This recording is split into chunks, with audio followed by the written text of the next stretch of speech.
ಧರ್ಮಸ್ಥಳದ ವಿಚಾರದಲ್ಲಿ ಈಗಾಗಲೇ ಸಾಕಷ್ಟು ಜನ ಈ ಸ್ಟ್ಯಾಂಡ್ ವಿತ್ ಧರ್ಮಸ್ಥಳ ಅಂತ ಹೇಳ್ತಾರೆ. ನಿಮ್ಮ ನಿಲುವೇನು, ಇದ್ರ ಬಗ್ಗೆ ನೀವೇನು ಹೇಳ್ತೀರಿ? ಸೌಜನ್ಯ ಪ್ರಕರಣ ಹೊರಗೆ ಬರಬೇಕು ಅನ್ನೋದು ನಿಜ. ಅದಕ್ಕೆ ಆ ಥರ ಆಗಿದ್ದರೆ ತನಿಖೆ ಮಾಡಬೇಕಾಗಿತ್ತು. ತನಿಖೆಯಲ್ಲಿ ನಮ್ಮ ಪೊಲೀಸರೇ ಸಮರ್ಥರಿದ್ದಾರೆ ಅಂತ ನಾವು ಯಾವಾಗಲೂ ಹೇಳ್ತಾ ಇದ್ವಿ. ಆದರೆ ಅದನ್ನು ಬಿಟ್ಟು ಈಗ SIT ತನಿಖೆ ಮಾಡಿ ಈ ವಿಕ್ರಮ್ ಅವ್ರ ಬೇತಾಳ್ ಕಥೆ ಥರ ಆಗಿದೆ. ನಾನೇ ಹೊತ್ಕೊಂಡು ಹೋದೆ, ನಾನೇ 12 ಅಡಿ ಗುಂಡಿ ತೋಡಿದೆ, ನಾನೇ ಅದರೊಳಗೆ ಊತ ಹಾಕಿದ್ದೀನಿ ಅಂತೇಳಿ ಆ ಥರದ ಜಾಗಗಳನ್ನು ತೋರಿಸ್ತಾ ಇವತ್ತು ಏನೂ ಸಿಗದೇ ಇರೋ ಪರಿಸ್ಥಿತಿಗೆ, ಎಷ್ಟರ ಮಟ್ಟಿಗೆ ಅಂತ ಹೇಳಿದ್ರೆ ಬೆಟ್ಟದ ಗುಡ್ಡದ ಬುಡವನ್ನು ಶೋಧ ಮಾಡುವ ಮಟ್ಟಕ್ಕೆ ಮಾಡಿರುವಂಥದ್ದು ಕ್ರಮ ಸರಿಯಲ್ಲ. ಹಾಗಾಗಿ ಮಧ್ಯಂತರ ವರದಿಯನ್ನು ಬಿಡುಗಡೆ ಮಾಡಬೇಕು. ಯಾವ ಕಾರಣಕ್ಕೆ ನೀವು ಮಾಡಿದ್ರಿ? ಅನಾಮಿಕ ಅಂದರೆ ಯಾರು, ಅವನ ಹಿನ್ನೆಲೆ ಏನು?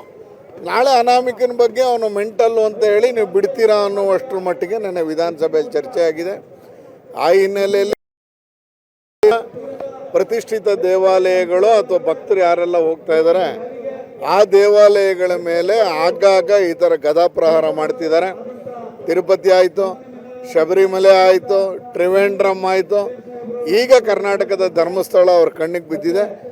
ಧರ್ಮಸ್ಥಳದ ಮಂಜುನಾಥ ಇದ್ದಾನೆ. ಇದಕ್ಕೆಲ್ಲ ಯಾರೆಲ್ಲ ಈ ಥರದ ಷಡ್ಯಂತ್ರ ಮಾಡ್ತಿದ್ದಾರೆ ಆ ರೀತಿಯವರೆಲ್ಲ ಬೆಳಕಿಗೆ ಬರಬೇಕು ಅನ್ನೋ ಒತ್ತಾಯವನ್ನು ಈ ಸಂದರ್ಭದಲ್ಲಿ ಮಾಡ್ತಾ ಇದ್ದೀವಿ.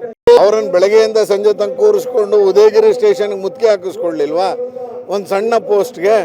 ಇವತ್ತು ಇಷ್ಟೊಂದು ಜನ, ಇಷ್ಟೊಂದು ಯೂಟ್ಯೂಬರ್ಸು ಧರ್ಮಸ್ಥಳದ ಮಂಜುನಾಥನ ಮೇಲೆ ಅವಹೇಳನ ಮಾಡ್ತಿದ್ದಲ್ಲ, ಒಂದು ಸುಮೋಟೋ ಕೇಸ್ ದಾಖಲು ಮಾಡಿದಾರಾ? ಯಾರಾದರೂ ಧರ್ಮಸ್ಥಳದ ಮಂಜುನಾಥನ ವಿಷಯದಲ್ಲಿ ಅವಹೇಳನ ಮಾಡಿದಾರಲ್ಲ ಅವ್ರನ್ನಾರು ಪೊಲೀಸವ್ರು ಕರೆದು ಎನ್ಕ್ವೈರಿ ಮಾಡಿದಾರ? ಸರ್ಕಾರದ ಕುಮ್ಮಕ್ಕು ಅಥವಾ ಸರ್ಕಾರದ ಸಹಾನುಭೂತಿ ಅನಾಮಿಕನ ಜೊತೆ ಇದೆ ಅಂತ ನಾವಾದರೂ ಭಾವಿಸ್ತಾ ಇದ್ದೀವಿ. ಮೈಸೂರಲ್ಲಿ ಒಂಥರ, ಧರ್ಮಸ್ಥಳದಲ್ಲಿ ಒಂಥರ ಯಾಕೆ ಮಾಡ್ತಾ ಇದ್ದಾರೆ? ಹೌದೌದು, ಸರ್ಕಾರ ಈಗ ಅವರ ಶಾಸಕಾಂಗ ಪಕ್ಷದ ಸಭೆಯಲ್ಲಿ ಧರ್ಮಸ್ಥಳದ ಬಗ್ಗೆ ಶಾಸಕರು ಧ್ವನಿ ಎತ್ತಿದ ಕಾರಣಕ್ಕೆ ನಿನ್ನೆ ಮೊನ್ನೆಯಿಂದ ಸರ್ಕಾರ ಮಾತಾಡ್ತಿದೆ ಧರ್ಮಸ್ಥಳದ ವಿಚಾರವಾಗಿ.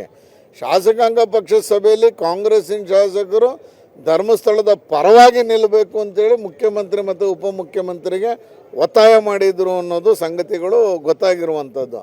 ಆ ಹಿನ್ನೆಲೆಯಲ್ಲಿ ಈಗ ಸರ್ಕಾರ, ಆದರೆ ಇದಕ್ಕೆ ಮೊದಲು ಸರ್ಕಾರ ಏನು ಮಾಡ್ತು? ಆಯಿತು, SIT ತನಿಖೆ ಮಾಡಬೇಕು ಅಂತ ಮ್ಯಾಜಿಸ್ಟ್ರೇಟ್ ಎಲ್ಲ ಹೇಳಿದ್ದಾರೆ, ತನಿಖೆ ಮಾಡಿ ಅಂತ ಹೇಳಿದ್ದಾರೆ. ಇಂಥವ್ರ ನೇಮಕಾತಿ ಮಾಡಿ ಅಂತ ಹೇಳಿತಾ? ಅದಕ್ಕೆ ಹೇಳ್ತಾ ಇದ್ದಿದ್ದು, ನೆನ್ನೆನೂ ನಮ್ಮ ನಾಯಕರುಗಳು ಮಾತಾಡಿದ್ದೆ ಎರಡು, ನಿಮ್ಮ ಹತ್ರ ನಿಮ್ಮ ಎರಡೂ ಏನು ನಿವೃತ್ತ ನ್ಯಾಯಾಧೀಶರೇ ನಿಮಗೆಲ್ಲ ಕಡೆ ಸಿಗ್ತಾ ಇರೋದು, ಒಂದು ನಾಗಮೋಹನ್ ದಾಸು, ಇನ್ನೊಂದು ಮೈಕಲ್ ಕುನ್ನಾ ಅಂತ. ಇಬ್ಬರನ್ನ ಇಟ್ಕೊಂಡು ನೀವು ಮಾಡ್ತಾ ಇದ್ದೀರಾ, ಯಾಕೆ ಬೇರೆಯವ್ರಿಗೆ ಯಾಕೆ ಕೊಡಲಿಲ್ಲ ಅನ್ನುವಂಥ ಪ್ರಶ್ನೆನ ಅಶೋಕ್ ಅವರು ಎತ್ತಿರೋದನ್ನು ಈ ಸಂದರ್ಭದಲ್ಲಿ ಜ್ಞಾಪಿಸ್ತಾ ಇದ್ದೀನಿ. ಒಂದೇ ಒಂದು ಸುಮೋಟೋ ಕೇಸು ಇವತ್ತಿನವರೆಗೂ ಧರ್ಮಸ್ಥಳದ ವಿರುದ್ಧ ಮಾತನಾಡೋರ ಬಗ್ಗೆ ಆಗಿಲ್ಲ. ಖಂಡಿತ ಆಗಬೇಕು. ಒಂದು ಬೇರೆ ಸಮುದಾಯದವ್ರು ಒಂಚೂರು ಮಾತಾಡಿದ್ರೆ ಆಗ್ತಾರೆ, ಇದನ್ನು ಹಾಕಬೇಡ್ವಾ? ಇದ್ರ ಬಗ್ಗೆ ಮಾತಾಡಬೇಡ್ವಾ? ಇದ್ರ ಬಗ್ಗೆ ಕೇಸ್ ದಾಖಲಿಸಬೇಕಾಗಿರ್ಲಿಲ್ವಾ? ಸರ್ಕಾರದ ಜವಾಬ್ದಾರಿ. ಧರ್ಮದ ಎಲ್ಲ ದೇವಾಲಯಗಳನ್ನ ಸಮವಾಗಿ ಕಾಣಬೇಕಾಗಿ ಸರ್ಕಾರ ನೀತಿ ಆಗಬೇಕಲ್ಲ, ಅದು ಮಾಡ್ತಾ ಇಲ್ಲಲ್ಲ. ಸುಪ್ರೀಂ ಕೋರ್ಟು ತೀರ್ಪು ಸ್ವಾಗತ ಮಾಡಲೇಬೇಕಾದಂಥ ಅನಿವಾರ್ಯತೆ ಇದೆ. ಯಾಕೆಂತೇಳಿದ್ರೆ ಈ ಥರದ ಯಾರೆಲ್ಲ ಹಣಕ್ಕೆ ಮಾರೋಗಿದ್ದಾರೆ ಎನ್ನುವಂಥದ್ದು ಏನು ಕಳೆದ 1-2 ತಿಂಗಳಿಂದ ವಾಟ್ಸಪ್ಗಳಲ್ಲಿ ಬರ್ತಾ ಇತ್ತು, ಸೋಷಿಯಲ್, ಅದಕ್ಕೆಲ್ಲೋ ಒಂದು ಕಡೆ ಸುಪ್ರೀಂ ಕೋರ್ಟ್ ತೆರೆ ಹಾಕಿದೆ ಅಂತ ಅನಿಸುತ್ತೆ. ಭಾಳ ಗಂಭೀರವಾದಂಥ ಪ್ರಕರಣ ಅಂದರೆ ಇದನ್ನು ಪರಪ್ಪನ ಅಗ್ರಹಾರದಲ್ಲಿ ಮಾಡಬಾರದ ಕೆಲಸವನ್ನು ಮಾಡಿರೋರಿಗೆ ಚಾಟಿ ಬೀಸಿದ್ದಾರೆ. ಮತ್ತು ಈ ಥರ ಮರುಕಳಿಸ್ಬಾರ್ದು. ದೇಶಾದ್ಯಂತ ಎಲ್ಲ ಜೈಲುಗಳಿಗೆ ಈ ಸಂದೇಶವನ್ನು ಜೈಲರ್ಗಳಿಗೆ ಮತ್ತು ಮುಖ್ಯ ಕಾರ್ಯದರ್ಶಿಗಳಿಗೆ ಕೊಡಿ ಅಂತ ಹೇಳಿರುವಂಥದ್ದು ಎಲ್ಲ ಜನಕ್ಕೆ ಸ್ವಲ್ಪ ಸಮಾಧಾನ ಆಗಿದೆ ಅನ್ನುವಂಥದ್ದು ನಿನ್ನೆಯಿಂದ ಕಾಣ್ಬರ್ತಾ ಇರೋದು. ಈ ತೀರ್ಪು, ಸುಪ್ರೀಂ ಕೋರ್ಟ್ ತೀರ್ಪು ಸ್ವಾಗತವನ್ನು ಮಾಡಬೇಕು. ಅಲ್ಲ, ಇದು ಯಾರೇ ತಪ್ಪು ಮಾಡಿದ್ರು, ಯಾರೇ ಈ ಥರದ ಪ್ರಕರಣಗಳಲ್ಲಿ ಭಾಗಿಯಾಗಿದ್ದರೆ ಅವರಿಗೆ ಇದು ಇಷ್ಟು ಸುಲಭ ಇಲ್ಲ, ಕಾನೂನಿನಿಂದ ಬಿಡಿಸ್ಕೊಳ್ಳೋಕ್ಕೆ ಆಗೋದಿಲ್ಲ ಅನ್ನುವಂಥ ಒಂದು ಸಂದೇಶ ಕೊಟ್ಟಂಗಿದೆ.